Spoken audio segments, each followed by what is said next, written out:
Welcome to Rashmi's रसोई। आज आपण झटपट होणारी आणि तोंडात विरघळणारी अशी सुक्या खोबऱ्याची किंवा डेसिकेटेड कोकोनटची बर्फीची रेसिपी बघणार आहोत। त्यासाठी हा व्हिडिओ तुम्ही शेवटपर्यंत बघा आणि माझ्या चॅनलला लाईक, शेअर अँड सबस्क्राइब करा। डेसिकेटेड कोकोनट बर्फी किंवा जो सुका खोबऱ्याचा खीस आपल्याला रेडीमेड विकत मिळतो ना, त्याची बर्फी बनवण्यासाठी 2 कप आपण हा डेसिकेटेड कोकोनट घेतलाय। नंतर पाऊण कप साखर यूज करणार आहोत, पाऊण कप दूध, 2 चमचे तूप, पाव कप आपण ही मिल्क पावडर यूज करणार आहोत।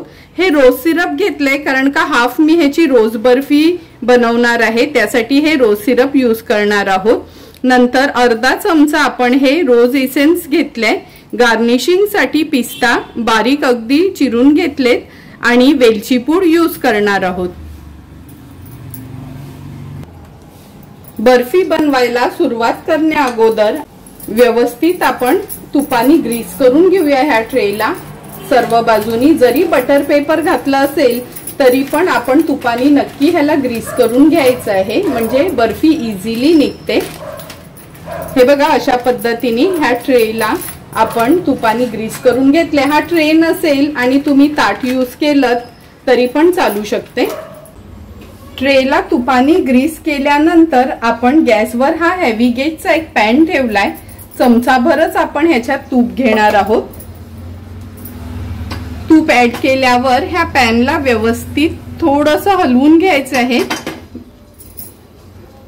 आता गॅसची फ्लेम आपण लोच ठेवली आणि लो फ्लेमवर हा जो डेसिकेटेड कोकोनट घेतलाय किंवा सुक्या खोबऱ्याचा जो कीस घेतलाय हा आपण ऍड करूया आणि अगदी लो फ्लेमवर ह्याचा एक छानसा खोबऱ्याचा सुगंध येईपर्यंत ह्याला भाजून घ्यायचा, एक 3 ते 4 मिनिटांसाठी तरी। आणि लक्षात ठेवा, हा भाजताना गॅसची फ्लेम अगदी लोच ठेवायची आहे, म्हणजे ह्या खोबऱ्याचा कलर चेंज होता कामा नये। 3 ते 4 मिनिटांसाठी आपण हे खोबरं व्यवस्थित भाजून घेतलंय आणि हे बघा, कलर पण अजिबात चेंज नाही झालाय। पण हे खोबरं तुम्हाला आवर्जून भाजूनच घ्यायचं आहे, म्हणजे जास्त दिवस ही बर्फी जरी राहिली तरी त्याला असा चिवट वास नाही येत किंवा त्याची टेस्ट पण बदलत नाही। आता हे खोबरं आपलं भाजून झाल्यानंतर आपण हे पाऊण वाटी जे दूध घेतलंय ते दूध यात ऍड करूया। दूध ऍड केल्यानंतर लो फ्लेमवरच याला व्यवस्थित आपल्याला मिक्स करून घ्यायचं आहे। लक्षात ठेवा, गॅसची फ्लेम अगदी लोच ठेवायची आहे। दूध ऍड केल्यानंतर थोडं मिक्स करून घेतलं आणि आता आपण ही साखर ऍड करूया ह्यात। मी साखर मिक्सरला नाही लावली, अशीच ती घेतलीये। नंतर पाव कप आपण ही मिल्क पावडर घेतलीये, ही पण ऍड करणार आहोत। आता साखर पण ह्या खोबऱ्याच्या खीसमध्ये किंवा या डेसिकेटेड कोकोनट मध्ये व्यवस्थित आपल्याला मिक्स करून घ्यायची आहे। फक्त लक्षात ठेवायचं आहे का गॅसची फ्लेम आपल्याला अगदी लोच ठेवायची आहे। लो फ्लेमवरच हे सर्व इन्ग्रेडियंट्स आपल्याला व्यवस्थित मेल्ट करून घ्यायचे आहेत किंवा शिजवून घ्यायचे आहेत। एक 4 ते 5 मिनिटं झाले कंटिन्यू साखर आणि दूध घातल्यावर मी हे स्टर करत होती, पण तुम्ही बघू शकता हा डेसिकेटेड कोकोनट थोडासा जाडसर असा होता, काही ठिकाणी अगदी बारीक पावडर असते, त्यामुळे मी यात आणखीन पाव कप दूध ऍड करणार आहे। म्हणजे टोटल आपण ह्याच्यात 1 कप दूध यूज केलं आहे।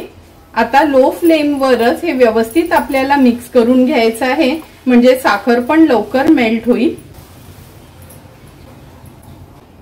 8 ते 10 मिनिटं झालीत, आपण हे साखर आणि दूध व्यवस्थित ह्याच्यात मेल्ट करून घेतलेलं। आता चेक करूया, थोडंसं हे मिक्सचर घेते आणि हे बघा, हाताने असा गोळा होतोय, म्हणजे आपलं हे मिक्सचर रेडी झालंय।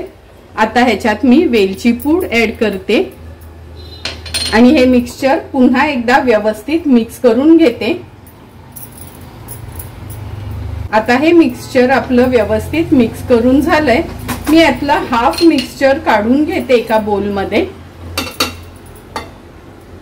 हे बघा, जवळपास हाफ मिक्सचर आपण हे काढून घेतले ह्या बोलमध्ये। आता या उरलेल्या मिक्सचर मध्ये आपण हे रोज इसेन्स घालणार आहोत। अर्धा चमचा एवढा हे रोज इसेन्स मी घालते ह्याच्यात। रोज इसेन्स ऍड केल्यानंतर आपण हे रोज सिरप घेतले, मॅप्रो कंपनीचं आहे हे रोज सिरप। 2 चमचे एवढं मी ह्याच्यात घालते, म्हणजे ह्याच्यानी ह्याला कलर आणि टेस्ट दोन्ही येईल। ते ऍड केल्यानंतर पुन्हा हे मिक्सचर आपल्याला व्यवस्थित मिक्स करून घ्यायचं आहे। आणि कलर कसा लाईट डार्क हवाय त्या पद्धतीने आपण हे रोज सिरप ऍड करू शकतो। मला एकदम डार्क कलर नको आहे म्हणून मी अगदी थोडंसंच रोज सिरप ह्याच्यात म्हणजे 2 टेबलस्पून एवढं रोज सिरप ऍड केलंय।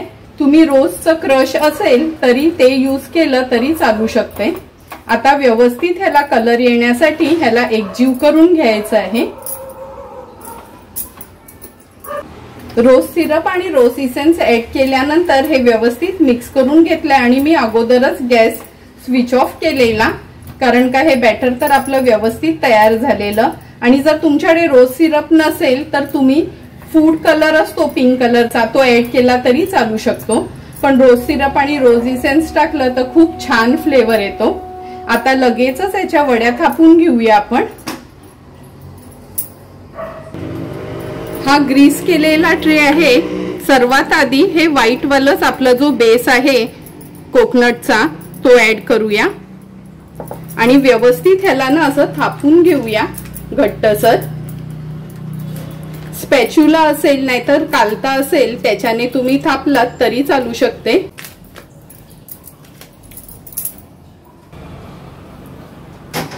हे बॅटर व्यवस्थित आपलं थापून झालं की हा जो पिंक कलरचा रोज फ्लेवरचा आपण जो बॅटर तयार केलाय तो ह्याच्यावर अलगदपणे स्प्रेड करून घेऊया।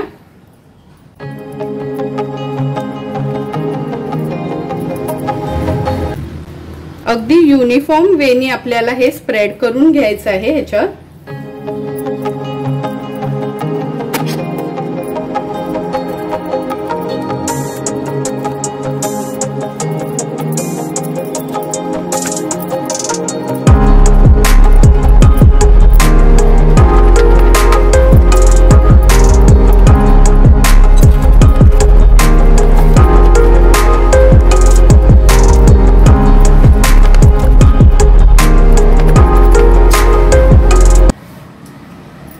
हे बघा अगदी व्यवस्थित आपण हे थापून घेतलंय। आता ह्या सुरीनी देखील मी ह्याची लेवल करून घेते व्यवस्थित, म्हणजे जेव्हा आपण कट करू तर अगदी व्यवस्थित ह्याचे पीसेस पडतील। आता ह्याच्यावर थोडासा आपण पिस्ता स्प्रिंकल करून घेऊया।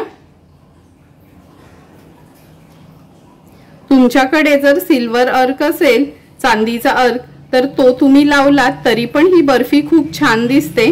माझ्याकडे नव्हता म्हणून मी फक्त हे पिस्त्याचेच काप ह्याच्यावर स्प्रिंकल करते।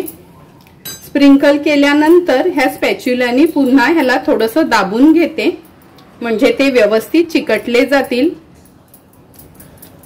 आता ही तयार केलेली बर्फी 1 तासाभरासाठी तरी आपण फ्रीज मध्ये ठेवणार आहोत सेट करण्याकरता, आणि 1 तास झाला का ही बर्फी आपण काढून घेऊया। 1 ते 1.5 तास झालाय हे आपण फ्रीज मध्ये सेट करायला ठेवलेलं। आता अलगदपणे हे आपल्याला काढून घ्यायचं आहे बाहेर। हे बघा बटर पेपर ठेवल्यामुळे किती व्यवस्थित इझिली म्हणजे हे निघालंय। आता ह्याचे आपण पीसेस करून घेणार आहोत।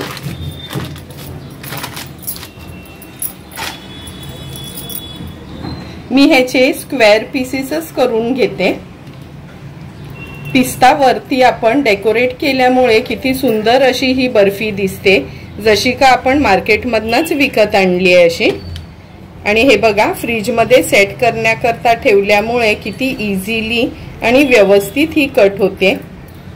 अशाच पद्धतीने ह्याचे मी चौकोनी असे पीसेस करून घेते।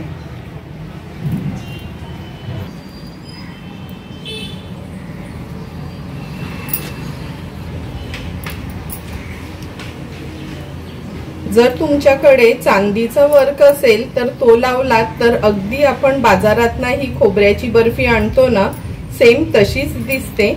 माझ्याकडे नव्हता म्हणून मी फक्त पिस्ता स्प्रिंकल केलाय। हे बघा किती सुंदर आणि अगदी परफेक्ट अशी ही आपली खोबऱ्याची बर्फी रेडी झाली आहे। आता ही रेडी झालेली बर्फी आपण सर्विंग प्लेट मध्ये सर्व करणार आहोत। सुंदर आणि झटपट अशी रेडी झालेली ही आपली डेसिकेटेड कोकोनटची बर्फी आपण ह्या प्लेट मध्ये सर्व करून घेतोय। तुम्ही बघितलंच असेल अगदी परफेक्ट इन्ग्रेडियंट्स जर घेतले तर आपली ही बर्फी किती व्यवस्थित घरच्या घरी तयार होते। तुम्हाला पण जर मी बनवलेली ही डेसिकेटेड कोकोनटची बर्फीची रेसिपी आवडली असेल तर तुम्ही पण नक्की माझ्या पद्धतीने एकदा तरी ही बर्फी घरी ट्राय करा आणि मला कमेंट करून सांगा की तुम्ही बनवलेली ही कोकोनट बर्फी कशी झाली आहे ती। तुम्हाला जर मी बनवलेल्या ह्या बर्फीचा व्हिडिओ आवडला असेल तर नक्की माझ्या चॅनलला तुम्ही लाईक, शेअर अँड सबस्क्राईब करा। Thank you for watching my video.